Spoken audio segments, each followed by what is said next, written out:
양형 요소라는 거는 일정 양형 요소가 얼마만큼 요이면 선처를 받고 몇 점 이하면 엄벌이 되는 게 아니에요. 실제로 제가 군판사로서 반성문을 읽어볼 때 오히려 그 반성문을 읽음으로 인해서 반성 안 함하고, 이거는 제가 너무 명확하게 말씀드릴 수 있는 것 같아요. 안녕하세요. 저는 김앤장 군판사 출신 대표 변호사 박성욱입니다. 저는 김앤장 법률사무소 및 법무법인 세종 등 대형 로펌에서 기업 분쟁 및 인수 합병 관련 업무를 담당했었고요. 군판사 등 군법무관으로서 성범죄, 도박, 횡령, 보이스피싱 등 강력범죄에 대한 수사와 재판을 직접 담당했습니다. 지금은 법무법인 선 대표 변호사로 고객분들께 대형 로펌 수준의 법률 서비스를 제공해드리기 위해서 앞장서고 있습니다. 지난 영상 보면은 자백할 사건은 빠르게 자백하고 선처를 받아야 한다고 하셨는데, 자백하면 선처를 받을 수 있는 건가요?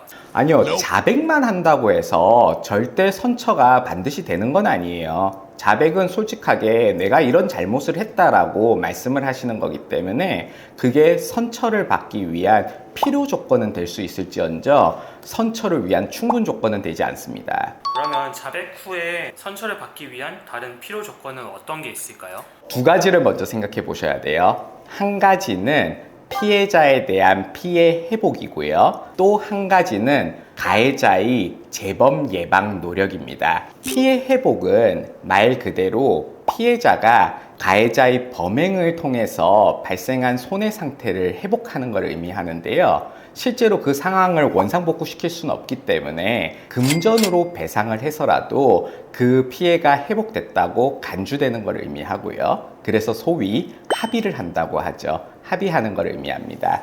그에 반해서 재범 예방의 노력이라는 거는 아무리 당사자들끼리 합의를 했다고 하더라도 검사님, 판사님이 보시기에는 이 사람이 범행을 저질렀고 다음에 또다시 비슷한 범행을 할 우려가 있다라고 하면 이 사람을 처벌을 해서라도 다시는 이러한 범행을 하지 못하도록, 재범을 하지 못하도록 막으려고 합니다. 그런데 만약에 이 사람이 진지하게 반성하고 미리 자백하고 재범을 위한 노력을 이렇게 열심히 하고 있다라고 하면 검사님, 판사님께서는 굳이 처벌을 하지 않으셔도 되는 거죠. 그래서 반성문, 사과문, 탄원서와 같은 양형 자료들이 재범 예방의 노력의 일환으로서 필요하게 된 겁니다. 합의와 재범 예방 노력 두 가지가 반드시 있어야만 선처를 받을 수 있는 건가요? 아니요, 그렇지 않아요. 이거는 일반인 분들뿐만 아니라 많은 변호사님들께서도 잘못 이해하고 계신 부분이 있습니다. 제 의뢰인들 중에서도 합의가 절대 안 될 것 같으면 입장을 변경해서 끝까지 부인해서 다퉈달라고 하시는 분들이 있어요. 당연히 피해자와 합의를 해서 피해 회복을 하고 그리고 나서 재범 예방의 노력을 충분히 했다라고 하면 선처받을 가능성이 더 올라가겠죠. 그러나 합의가 안 됐다고 하더라도 재범 예방의 노력의 일환으로서 다양한 양형 사유들, 양형 요소들을 보여줄 경우에는 선처받을 가능성이 있습니다. 예를 들어서 다른 전과가 전혀 없는 초범이고 수사 초기부터 자백하고 수사에 협조를 하였고 진지한 반성을 하는가 하면 재범 예방을 위한 충분한 노력을 하였고 가족들이 선도할 강한 의지를 가지고 그리고 상당한 액수의 공탁을 하였다고 하면 합의가 없다 하더라도 검찰과 법원으로부터 선처받을 가능성이 있습니다. 공판사를 하시면서 직접 판결을 선고하셨는데 실제로 합의가 없었는데도 선처를 하신 경우가 있나요? 네, 저는 절대로 선처를 할 수 없는 경우, 예를 들어서 집행유예 기간 중이었는데 또다시 범죄를 저지른 경우, 이런 명백한 경우가 아닌 이상은 웬만하면 다 선처를 해주려고 노력을 했습니다. 사실 재판이나 수사를 하는 입장에서는 내가 한 사람에 불과한데 다른 사람을 처벌을 할 수 있는지에 대한 진지한 고민을 많이 합니다. 그래서 검사님, 판사님들께서도 가급적 선처를 해주기 위해서 합의를 위한 충분한 기회를 주시고 진정한 반성을 하도록 유도해 주시는 거죠. 재범 예방 노력 차원에서 양형 자료는 어떤 걸 준비해야 되나요? 사실 이 부분도 일반인들 뿐만 아니라 많은 변호사님들, 특히 수사와 재판의 경험이 적은 변호사님들은 잘못 생각하시는 부분이 있습니다. 양형 요소라는 거는 일정 양형 조서가 얼마만큼 요이면 몇 점 이상으로 선처를 받고 몇 점 이하면 엄벌이 되는 게 아니에요. 아무리 양형 자료가 많이 제출되지 않았고 하나의 양형 자료, 하나의 반성문만 제출됐다 하더라도 그 반성문 안에 하나의 문장만이라도 신금을 울리는 진정한 내용이 담겨 있다라고 하면 그 부분만으로도 충분히 선처를 받을 수 있습니다. 그래서 양형 자료의 종류보다는 진심이 담긴 양형 자료를 제대로 준비하시는 게 중요합니다. 오늘 이론이 아닌 실제 도움이 되는 이야기 해주신다고 했는데 방금 너무 추상적인 이야기 한 것 같아요. 그래서 양형 자료 제출하셔야 되는 분들 위해서 최소한 준비해야 되는 이런 형식이나 이런 거 말씀해 주시면 좋을 것 같습니다. 예, 너무 맞는 말씀이에요. 사실 원래 형식에서 정성이 나온다고 하잖아요. 그렇기 때문에 선처 여부가 불확실한 상황에서는 최대한 선처를 받기 위해서 적어도 3가지의 양형 자료는 준비해야 됩니다.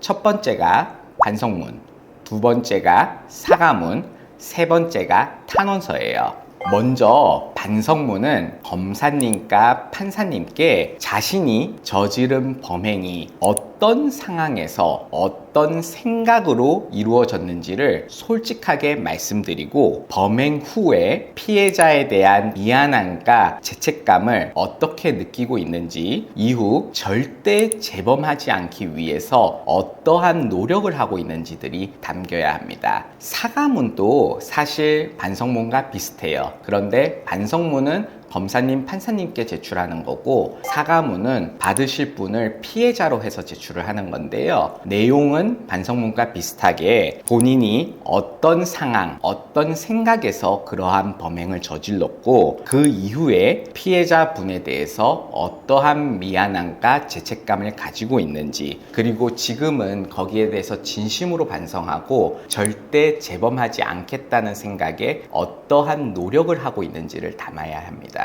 그런데 여기서 주의할 점은 사과문에 절대 본인과 본인 가족이 힘드니까 이제 선처받고 싶다, 이제 제발 합의해달라, 이런 말은 절대 하시면 안 됩니다. 어느 누구도 피해자와 피해자의 부모만큼 힘들지 않고 또 합의를 강건하는 거는 2차 가해로서 더 엄벌받을 요소가 될 수 있기 때문이에요. 실제 사과문에서 자기가 너무 힘들다고 해달라고 하는 분들이 많나요?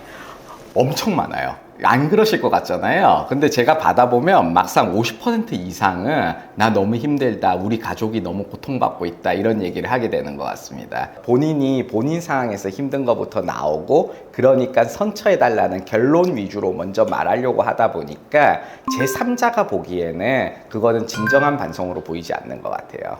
탄원서에 대해서도 좀 말씀해 주시죠. 탄원서는 가해자 본인이 아니라 부모님, 배우자 등 가족들이 작성해주는 서면이에요. 탄원서에는 평소 가해자의 행실이 좋고 착했다는 점, 그런데 가해자가 갑자기 이런 범행을 저지르니까 너무 이례적이었고 너무 놀랐다는 점, 그럼에도 불구하고 가해자가 본성은 착한 사람이니 용서만 해주시면 절대 재범하지 않을 사람이라는 점, 그리고 가해자를 절대 재범하지 않도록 가족이 잘 선도하겠다는 점이 담겨야 합니다. 그런데 여기 탄원서에서도 사과 편지와 마찬가지로 피해자가 이상한 사람이어서 이런 일이 생겼다, 우리 가족, 내 아들 너무 힘드니까 이제 그만 합의해달라, 합의 안 됐음에도 용서해달라, 이런 얘기는 절대 쓰시면 안 되겠죠. 어떤 방법이 좀 있나 보네요. 그럼요. 아무리 진심을 다해서 사실대로 쓰는 서류라고 하더라도 이거는 궁극적으로 검사님, 판사님께 제출하는 서류거든요. 그렇기 때문에 선처할 수 있는 내용들을 담아야지 아까 말한 합의 강요와 같은 자기가 하고 싶은 얘기를 그대로 담아서는 안 됩니다. 실제로 제가 군판사로서 재판 과정에서 반성문을 읽어볼 때 오히려 그 반성문을 읽음으로 인해서 반성 안함하고 엄벌하는 요소로 사용하기도 했습니다. 어떤 내용을 써야 검사님, 판사님의 마음을 움직일 수 있나요? 이거는 제가 너무 명확하게 말씀드릴 수 있는 것 같아요. 어떤 생각은 자기가 아니면 어느 누구도 할 수 없는 생각들이 있습니다. 예를 들어서 범행 당시에 정말 그때 왜 그렇게 했던 것인지, 그리고 그 직후 또는 이후에 피해자에 대해서 정말 어떻게 생각했던 것인지, 그리고 현재 이렇게 수사받고 재판받는 이 상황에 대한 생각은 어떤지, 향후에는 본인이 어떻게 살아가려고 생각하고 있는지, 이런 4가지 부분에 대한 솔직한 신경을 담으실 필요가 있어요. 그런데 이런 생각들은 변호사가 아무리 대신 만들어 주려고 해도 수천 건, 수만 건을 처리해 보신 검사님, 판사님들 입장에서는 진부할 수밖에 없습니다. 실제로 변호사들이 대신해서 반성문을 써주기도 하나요? 네, 그게 지금 사회적으로 문제가 되고 있습니다. 예를 들어서 성범죄 같은 경우에 성범죄 피의자들을 위해서 양형 자료 패키지라고 해서 일부 변호사님들이 아예 반성문, 사과편지, 탄원서 이런 거를 처음부터 끝까지 다 써주시는 경우가 있는데요. 이거는 먼저 진정한 반성이 없는 사람을 선처해 줄 수도 있다는 점에서 매우 문제이고, 또 두 번째는 제가 생각했을 때 실제로 그렇게 정형화된 반성문, 사과문, 탄원서만으로 절대 선처를 받을 수는 없습니다. 왜냐하면 아까 말씀드린 것과 같이 검사님, 판사님들께서는 반성문, 탄원서, 사과편지를 수천 건, 수만 건을 받으세요. 그렇기 때문에 매번 획일화된 반성문, 사과편지, 탄원서가 들어오면 거기에 대해서는 별도의 감동을 받으시지 않습니다. 이런 포인트를 잡아주는 것 또한 좀 변호사의 역할이라고 생각하시나요? 그렇죠. 이제 절대로 대신 써줘서는 안 되겠지만, 사실 일반인들 분들께서는 어떻게 반성문을 써야 할지 생전 처음 하는 거다 보니까 생소할 수밖에 없잖아요. 그래도 초안만큼은 본인이 직접 쓰면서 내가 진심으로 생각했던 거를 기재하면 거기서 나왔던 특별한 생각들, 이거는 누구도 대신 만들어낼 수 없는 것들, 그것만큼은 본인의 생각이기 때문에 그 포인트를 잘 부각시켜서 반영을 하는 게 변호사의 역할이라고 생각합니다. 다른 양형 자료를 제출하면 더 효과가 있나요? 당연히 반성문, 사과문, 탄원서와 같은 최소한의 양형 자료만 준비하는 사람들보다 더 많은 노력을 해서 더 많은 양형 자료를 내는 사람들이 선처를 받을 가능성이 더 높습니다. 그렇지만 여기서도 주의해야 할 점은 무조건 양형 자료의 종류와 수만 늘려서는 안 된다는 거예요. 간단한 양형 자료 하나만을 작성한다 하더라도 거기에 진심이 담기게, 진실되게 작성하는 것이 더 중요합니다.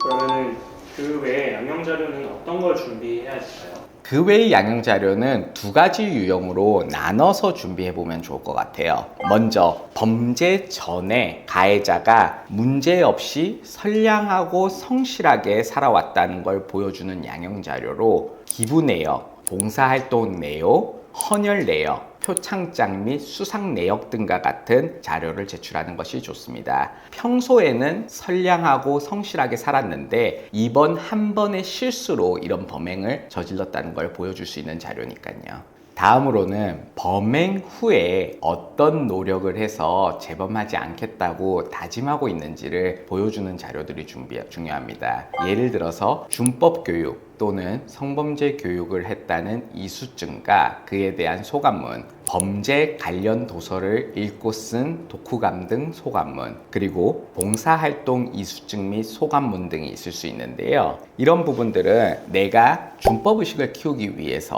어떤 노력을 했고, 내가 했던 범행에 대해서 다뤘던 도서를 읽고 내 범행을 객관적으로 바라볼 수 있었다는 노력을 한 거와, 타인에게 이제는 피해가 아닌 도움을 주는 삶을 살기 위해 봉사활동을 하고 있다는 이런 노력들을 보여주면, 검사님, 판사님께서 말만 하는 노력이 아니라 행동으로 보여주는 노력을 하고 있구나 라고 판단하실 수 있는 거죠. 다만 의뢰인 분들께서는 준법교육, 성범죄 예방교육 이런 것들을 듣고 이수증만 내시려고 하시는 경우가 있어요. 그런 교육만 받았다는 이수증을 내는 것보다는 그 교육을 듣고 나서 그리고 관련된 주제 도서를 읽고 나서 내가 그런데 그런 행동을 했다는 거에 대한 부끄러움, 후회를 담아서 쓰시는 경우에는 검사님, 판사님께 이 사람은 그냥 교육만 듣고 책만 읽은 게 아니고 거기로부터 진정한 교훈을 느꼈구나. 그래서 정말 재범을 하지 않겠구나 하는 믿음을 가지게 할 수 있습니다. 그런데 일반인 입장에서 양형 자료를 개별적으로 준비하기에는 너무 어려울 것 같아요. 어떻게 하면 좋을까요? 저도 상담을 하다 보면 자백을 할 것이니 선처가 되게 쉽게 될 거라고 생각을 하고 변호사 없이 그냥 혼자 대응하시려는 분들이 있는 것 같아요. 그런데 양형 자료는 사실 혼자 준비하시기에는 무리가 있어요. 왜냐하면 양형 자료라는 거는 대법원 양형 기준에 따라서 정해져 있는 양형 요소들을 잘 반영을 해야 되고요. 그리고 양형 요소들에 대해서 언급하는 과정 속에서 추가 범행이 식별될 수 있는 사실관계 등이 언급될 수 있습니다. 그렇기 때문에 그런 부분을 혼자 다 파악해서 말하는 거는 쉽지 않을 것 같아요. 그리고 수십 년 동안 이 일을 해오면서 실제로 이런 표현을 썼던데 검사님들, 판사님들의 반응이 되게 좋았다. 이런 거를 경험한 사람들의 노하우로만 전달될 수 있는 것이기 때문에 일반인들이 양형 자료를 혼자 준비해서 그거를 보고 검사님, 판사님들이 감동을 받아서 선처를 했다는 거는 어떻게 보면 소가 뒷걸음질 하다가 우연히 쥐를 잡는 것 같은 확률로 매우 낮을 것 같아요. 그런데 만약에 변호사를 선임하시기 형평상 너무 어렵다고 하시면 제 유튜브와 블로그에서 제가 최대한 많은 정보를 드릴 테니까 그 방향성과 내용에 대해서 감을 잡아보시기 바랍니다. 선처를 받으면 형량이 줄거나 집행유예를 받을 수가 있는 건가요? 예, 맞아요. 선처 처분이라는 게 수사 단계, 검사님께 받는 선처 처분이 있고 재판 단계, 판사님께 받는 선처 처분이 있어요. 예를 들어서 검사님께 받는 선처 처분 중 대표적인 건 기소유예인 겁니다. 대표적으로 초범, 아무 전과가 없는 상태에서 피해자분과 합의를 하면 검사님께서 한 번의 실수에 대해서는 선처해주는 아무런 전과도 남기지 않는 기소유예 처분을 해주십니다. 법원 단계에서도 마찬가지인데요. 검사님의 기소유예 처분과 마찬가지로 판사님은 선고유예 처분이라고 해서 1년 동안 특별히 다른 문제를 일으키지 않으면 그 죄에 대한 선고 자체를 안 하는 선고유예 처분을 하실 수도 있고 징역형을 선고를 하긴 하지만 그 징역을 실제로 집행하지 않는 집행유예를 선고하실 수도 있습니다. 그리고 설사 1심에서 징역형 실형을 선고받아 법정 구속되었다 하더라도 2심에서 피해 회복과 양형자료 준비를 통한 재범 예방 노력을 충분히 한다면 그 실형 선고된 구속기간을 감경시킬 수 있는 거죠. 최근 변호사님 업무 사례 중에서 1심에서 구속된 의뢰인을 집행유예로 석방시킨 내용이 있던데 이때도 양형자료가 큰 역할을 한 건가요? 네, 맞습니다. 사실 이 건 같은 경우에는 선처를 받기 위한 두 가지 조건, 피해자에 대한 피해 회복과 재범 예방의 노력, 양형자료 준비를 모두 다 성공적으로 진행했던 사건이었습니다.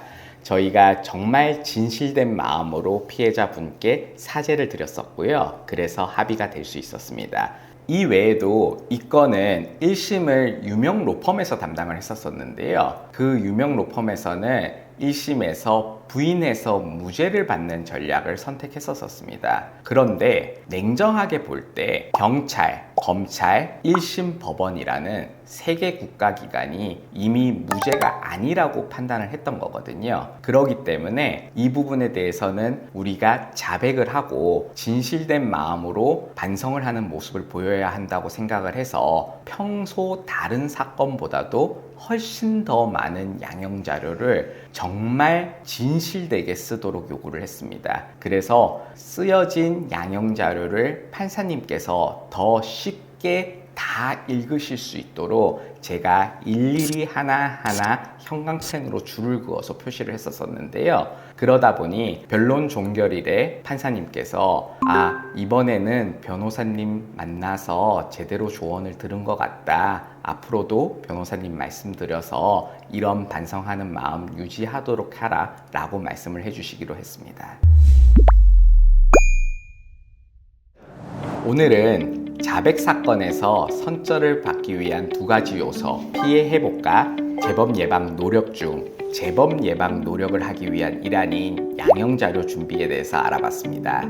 검사님, 판사님들께서 내 진심을 몰라주시면 어떡할까 하는 걱정들이 많으실 텐데요. 진인사 대천명이라고 하죠. 사람이 할 수 있는 일을 다 하고 하늘의 뜻을 기다려야 합니다. 사람이 할 수 있는 일을 다 하지 않고 좋은 결과, 선처 처분이 있기를 기다리는 것은 요행에 지나지 않습니다. 그렇기 때문에 이미 저지른 범행에 대해서 후회하지 마시고 그 마음을 진심 어린 양형 자료로 준비해서 검사님, 판사님께 충실히 보여드려서 꼭 좋은 결과를 만들어내시기 바랍니다. 오늘 이 영상을 참고해서 선처 받기 위한 노력, 최선을 다해 해보시기 바랍니다.